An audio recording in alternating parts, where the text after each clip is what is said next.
생존의 길. 도전 4편 147장 4절. 내가 이 세상 모든 약기운을 태을주에 붙여 놓았느니라. 약은 곧 태을주니라. 존 나이스비트, 패트리셔 에버딘 같은 미래학자들은 이 시대 최고 메가 트렌드는 영성에 대한 탐구이다 라고 주장하며 인류의 미래 산업은 영성 산업이고 영성이 발달한 사람이 지도자가 될 것이라 하였다. 영적인 가치가 더 우위에 있는 세상이 온다.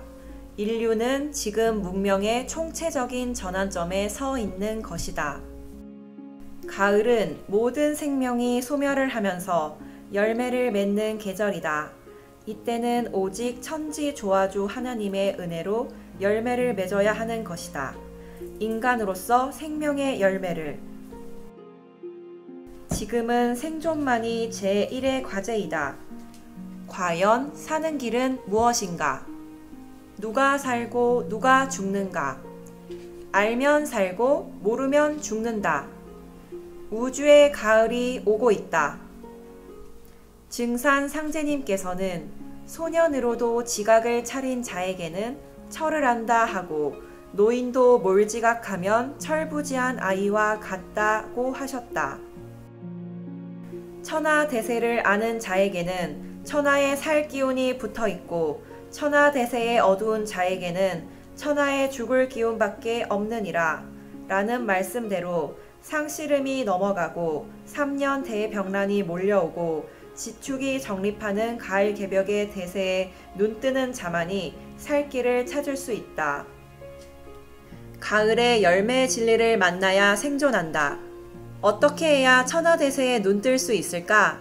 그 길은 질병대란에서 인간을 건지기 위해 친히 오신 상제님의 도법을 깨닫는 데 있다.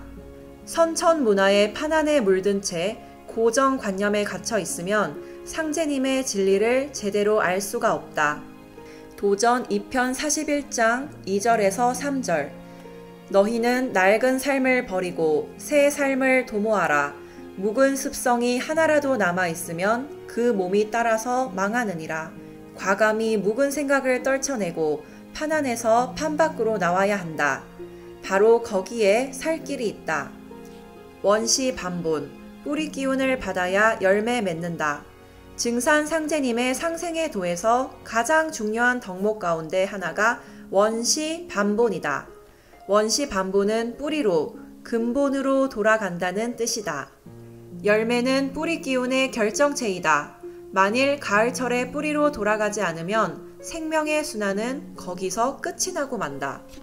그렇다면 인간 생명의 뿌리는 무엇인가? 바로 자기 자신을 낳아준 조상이다. 따라서 지금은 누구도 자기 부모, 자기 조상을 잘 받들어 혈통맥을 바로 잡아야 한다. 도전 7편 19장 1절에서 3절. 너희에게는 설령이 하느님이니라. 너희는 설령을 찾은 연후에 나를 찾으라. 사람들이 천지만 섬기면 살 줄 알지만은 먼저 저희 설령에게 잘 빌어야 하고 또 그 설령이 나에게 빌어야 비로소 살게 되느니라. 증산 상제님과 태모고 수부님의 대행자이신 안운산 태상 종도사님은 나를 낳아준 사람이 바로 내 부모, 내 조상이다. 그래서 내 개인에게는 내 조상이 제1의 하나님이다 라고 하셨다. 상제님을 찾기 이전에 자신의 부모와 조상을 제1의 하나님으로 받들어야 한다. 민족의 하나님, 국통의 하나님이 제2의 하나님이다. 우리 한민족에게는 환국의 환인, 배달국의 환웅, 조선의 당군, 이 삼성조가 국통의 하나님이다. 왜 상제님을 모셔야 하는가?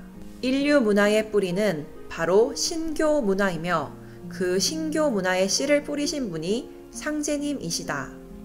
따라서 인간은 진리의 뿌리, 도의 뿌리 되시는 상제님 진리를 만나 상제님을 모셔야 한다. 이것은 상제님의 뜻이며 가을 개벽기 원시 반본의 섭리를 따르는 진정한 생명의 길이다. 내가 살아야 조상도 산다. 도전 2편 78장 1절에서 3절. 설령신이 짱짱해야 나를 따르게 되나니 설령신을 잘 모시고 잘 대접하라. 설령신이 약하면 척신을 벗어나지 못하여 돌을 닦지 못하느니라. 설령의 음덕으로 나를 믿게 되느니라. 상제님의 진리를 만나 크게 깨치는 것도 1차적으로 조상의 음덕으로 이루어진다. 반면에 조상의 음덕이 적고 척신이 발동하더라도 자손인 나의 일심만 강력하면 척신의 방해 기운을 잘 이겨내어 마침내 훌륭한 구도자로 거듭날 수 있다. 조상의 음덕과 자손의 일심, 이것이 조상과 자손이 함께 가을 병란의 좁은 문을 통과할 수 있는 구원의 길이다. 안운산 태상종도사님은 조상과 자손의 관계에 대해 이렇게 알기 쉽게 말씀해 주셨다. 조상은 자손의 뿌리요, 자손은 조상 설령의 숨구멍이다. 내가 살아야 내 조상도 살려주고 또한 자손 만대가 잘 살 수 있는 것이다. 가을 개벽기에 내가 구원받으면 수천 수만 년 동안 대대로 살아온 나의 조상이 모두 산다. 선천 종교의 구원론은 자기 하나만의 구원으로 끝나지만 상제님의 구원은 자손과 조상을 함께 건지는 총체적인 구원인 것이다. 인류를 구원하는 성스러운 법방, 의통, 인류를 위한 상제님의 큰 사랑. 상제님께서는 3년 대병겁으로 죽어 넘어가는 인류를 건지시기 위해 신축년부터 기유년까지 9년 천지공사를 행하셨다. 상제님은 공사를 보실 때 수십일씩 굶기도 하시고 때로는 한겨울에 톳옷을 입으시고 추위를 감내하셨다.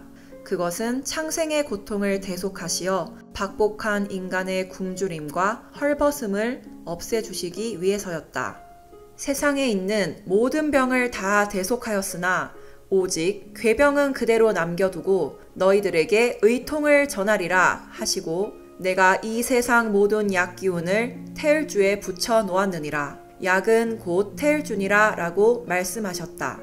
일상적인 약과는 전혀 다른 판밖의 치유책인 의통을 전해주신다는 말씀이다. 의통은 하나님이 인류에게 직접 내려주신 구원의 법방으로 인류에게 가장 큰 축복이요 은총인 것이다. 구원의 법방, 의통을 알아야 산다. 의통은 한마디로 상제님 9년 천지공사의 최종 결론이다. 도전 7편 33장 4절에서 7절. 이 뒤에는 병겁이 전 세계를 엄습하여 인류를 전멸케 하되 살아날 방법을 얻지 못할 것이라. 그러므로 모든 기사묘법을 다 버리고 오직 비열한 듯한 의통을 알아두라. 내가 천지공사를 맡아봄으로부터 이 땅의 모든 큰 겁제를 물리쳤으나 오직 병겁만은 그대로 두고 너희들에게 의통을 붙여주리라. 천지의 여름에서 가을로 들어설 때 병겁에서 죽어가는 사람을 살리는 상제님의 조합권이 바로 의통이다. 의통이란 병든 사람, 병든 세상을 살려내서 한 가족, 한 마음으로 세계를 통일한다는 의미를 담고 있다. 이 의통은 의통 성패와 태을주로 구성되어 있다. 의통은 상제님 태모님을 받드는 자들이 신앙의 은혜로서 개벽기에 전수받는 것이다. 상제님은 반드시 도장을 중심으로 의통을 전수받고 의통을 집행하라고 하셨다. 만병통치 태을주, 광제창생 태을주. 한민족의 근대사에는 약 1천만 구도자들이 증산 상제님께서 전해주신 태을주의 위력을 실제로 체험한 사건이 있었다. 1918년 전 세계로 퍼져나가던 스페인 독감이 우리나라에 들어왔을 때는 수많은 사람들이 태을주를 읽어 치유의 큰 은혜를 받았다. 전국 각지에서 14만 명이 죽어 넘어가던 당시 태을주를 읽으면 살 수 있다는 소문이 퍼지자 대한의 백성들은 너도 나도 태을주를 읽었던 것이다. 암울한 일제강점기 시절 우리 한민족은 상제님의 대도 진리에서 생명의 조화를 체험하고 구원의 빛을 발견했던 것이다. 질병 대란에서 나를 살리는 수행. 일제시대에 약 1천만 명의 구도자가 스페인 독감을 태일주로 이겨내었다. 지구촌 의학이 최첨단이라고 하지만 신종 전염병이 발생할 때마다 권유하는 것은 사람 많은 곳은 피하고 마스크 쓰고 손을 잘 씻으라는 정도이다. 신종 전염병은 치료제가 개발되려면 시간이 걸리기 때문에 병란 초기에 전염병을 극복하는 것은 결국 자신의 면역력 뿐이다. 그리고 만병의 근원은 담과 음이라고 한다. 담은 열, 화기 때문에 생성되는 노폐물 같은 것이고 음은 수기가 제대로 통하지 않아서 생기는 혼탁한 액체다. 호흡을 잘 하면서 3-40분 정도 수행을 하면 그날 축적된 담이 쏟아져 나오고 한순간에 몸이 맑아져 가벼워지고 깨끗한 계곡 물밑을 보는 것처럼 정신이 맑아진다. 이렇게 수행은 근본적으로 내 몸을 정화시킨다. 스페인 바르셀로나에 사는 수라는 여성이 간암말기 진단을 받았는데 암덩어리에 소리 에너지를 쏘자 소리의 파동으로 인해 흔들리던 암세포가 결국 기포처럼 분해돼 파괴되었다고 한다. 파괴된 암 조직이 있던 곳에서는 새로운 세포가 살아나 간이 소생되었다. 이것은 과학이고 소리가 가진 신비한 힘에 대한 증거이다. 소리가 가진 이런 신비한 힘에서 알 수 있듯이 태일주 주문 수행은 우리 몸을 근본적으로 정화하고 치유하고 각종 괴질 병란에서 나를 살린다. 생명의 약, 태일주를 읽으라. 훔치 태일천 상원군 훔리 치아도레 훔리 함리 사파하. 바로 이것이 20세기 초 1천만 구도자들이 일제의 핍박 속에서도 읽고 또 읽어 숱한 기적을 체험한 태일주이다. 태일주는 약은 곧 태일주니라 하신 증산상제님의 말씀과 같이 당신의 도법을 받드는 창생에게 전해주신 생명의 성약으로 20석자로 이루어진 신령한 주문이며 조화 성령의 생명수이다. 영성을 깨우는 소리. 상제님은 훔치에 대해 이렇게 밝혀주셨다. 도전 7편 74장 1절에서 4절. 훔치는 천지부모를 부르는 소리니라. 송아지가 어미를 부르듯이 창생이 한울림을 부르는 소리요. 낙반사유는 이 내 젖꼭지를 잘 빨아야 산다는 말이니 천주님을 떠나면 살 수 없다는 말이니라. 우리 인간은 태일주를 통해서만 천지 부모의 성령의 존재를 깨닫고 생명의 근원을 회복할 수 있다. 꿈결에서도 태일주를 읽으라. 상제님은 태일주는 구축 병마주니라. 내가 이 세상의 모든 약기운을 태일주에 붙여 놓았나니 만병통치 태일주니라 라고 하셨다. 상제님은 태일주는 수기저장 주문이니 병이 범치 못하느니라 라고 하셨다. 인체에 있어서 수기는 골수, 정수, 뇌수, 정자, 난자를 포함하는 인체의 에센스다.